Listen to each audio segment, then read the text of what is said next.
The Porsche GT3 Touring might be the perfect sports car.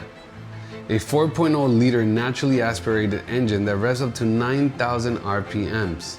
The GT3 performance, but without the giant wing. Understated, analog, and ridiculously special. And I just sold it. After months of speccing this car out and getting it for what I thought was going to be perfect, it wasn't, and I sold it. And you guys had a whole lot to say about it. One of you guys even said that I didn't deserve the allocation. Now, I will admit that selling it has left an empty spot in my garage and in my heart. But today, that all changes because we're getting a brand new car.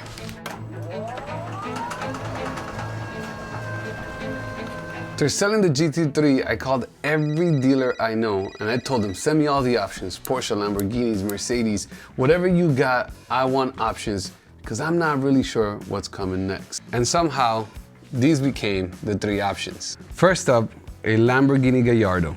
Not just any Gallardo, an orange manual V10.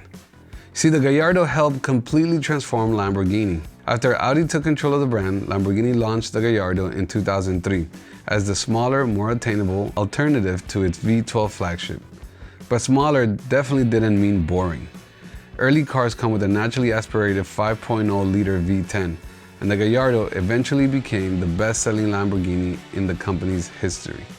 And this one, well, this one's orange with a manual transmission. Basically everything you want from an old-school Lamborghini. There's just one small problem. The price. See, all of a sudden, an old Lamborghini starts sounding like a very, very expensive investment. Then there was something completely different. The Mercedes 500e. This one is one of those cars, if you know, you know. Because from the outside, it looks like a normal 90s Mercedes sedan. But its story is completely different. Mercedes developed the 500e with Porsche, squeezing a 5.0-liter naturally aspirated V8 into a W124, and creating one of the original German super sedans. It's understated, over-engineered, and seriously fast for its time. This particular car has been converted from kilometers to miles, and the price is actually reasonable. There's only one problem. Does it really scream GT3 replacement? Not really sure. And then there was this, a Porsche 944 Turbo S. Only around 1,000 Turbo S models were produced for the 1988 model year, making this one of the most interesting Porsches of the 80s. And this car is peak 80s weirdness. Front engine, turbocharged 4-cylinder, around 250 horsepower, funky interior, rose silver, and most importantly, the headlights. That's right, pop-up headlights, which are basically mandatory if you want a cool classic car. The price was good, the car is well kept, but 88,000 miles. Not quite a collector's item, but it is a driver. And I keep coming back to it. It is a Porsche after all.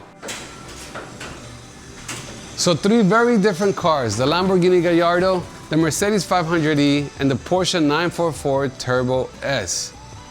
But what did I actually choose? Well, let's go see. We're on our way to pick up our brand new baby, and this road had me thinking about where I started. 24 years ago, a kid with a dream in the music industry, passing my beat CDs, hoping somebody would listen. And it took a lot of sleepless nights where I thought it would never happen, and here I am. And I can't believe the opportunity to be able to even see these cars, touch them, take a picture, but most importantly, drive them. So I just want to say thank you from the bottom of my heart. And if you're a young dreamer, or you're already driving one of these supercars, and you're just chasing the next dream, come join. Hit that subscribe button and let's go on this journey together. Because I think we can inspire the world. I never thought I'd be here, and here I am. All because of guys like you, women like you, who have supported me the whole way. So if you're new on the journey, let's continue, and let's go see what I bought.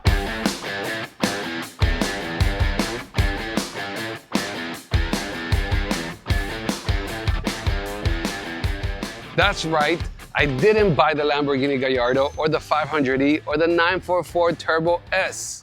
I bought this, the Porsche 911 50th anniversary. And there's a very specific reason why. You're looking at this and thinking this is just a normal 991. Look closer, because Porsche built this to celebrate the 50th year anniversary of the 911. And they made just 1,963 examples, a reference to 1963, the year the original 911 debuted. And that's what I loved about this car. It's modern enough that I can actually drive it, but almost everything about it reminds me of where the 911 came from. You get the wide body from the Carrera 4 while still having a rear wheel drive, and then you start noticing all the little details like the chrome trim and of course the special badging. Which leads me to one of my favorite parts about this car, these wheels. They're designed as a modern interpretation of a classic Fuchs wheel you'd associate with an early 911. So the entire car has this subtle retro look without Porsche turning it into some over-the-top tribute car. But inside, it gets even better. Now let's look at the interior, from the roof with the Alcantara to the leather seats with the Porsche Heritage cloth. Not to mention, the most important thing, it's a manual. Now this was very, very important, because if I'm going to buy a car that's celebrating 911, I want to drive it. And I want to feel like I'm driving it. Behind me is a naturally aspirated 3.8 liter flat six producing around 430 horsepower. No turbos, no hybrid system, just a naturally aspirated flat six, a manual gearbox, and me making questionable financial decisions, which is basically the whole point of this channel. Look how that sounds, baby boy. Look how that sounds, baby boy. Look how that sounds, baby boy. Bro, it sounds amazing, and it drives, it shifts really easy. You're not struggling into nothing. Oh, and it has, by the way, 7 gears. So 7 gears that I get to play with. I mean, shoot, by the time you're in 7th, you must be flying. Bro, but the car is amazing, let me tell you. Did you notice, saw the gauges color? That's only in this car right here.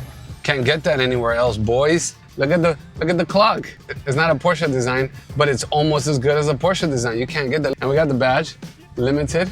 I got 541, which in reality, that means that it's a 10, because you add up, you know, you put a 5 plus a 4 plus a 1, that equals 10, baby. I got a 10 of a 10. I know how to add, I pass.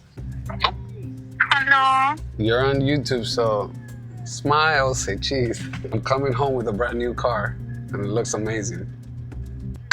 What? It's a Ferrari? Is it a Porsche? Tell me. Give me content. It's the car that I got while I was in Paris that I don't think I've shown you, but it's amazing.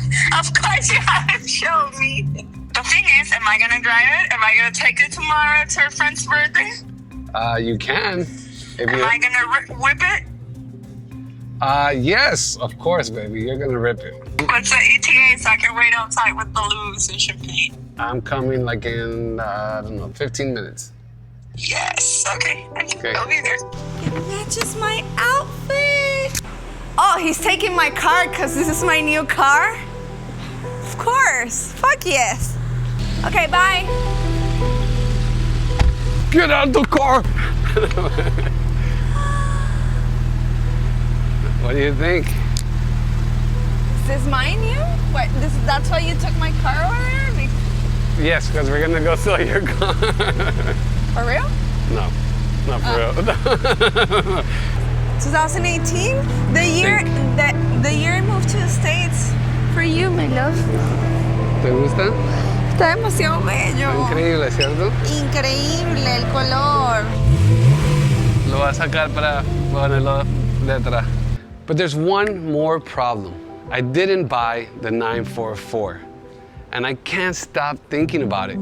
I've already got some ideas on what I can sell to get the 944 Turbo S, and if everything goes according to plan, this is only the beginning. So subscribe, because in the next chapter, we're gonna take my 911 50th anniversary and we're gonna go on the hunt for the 944 Turbo S. Let's go.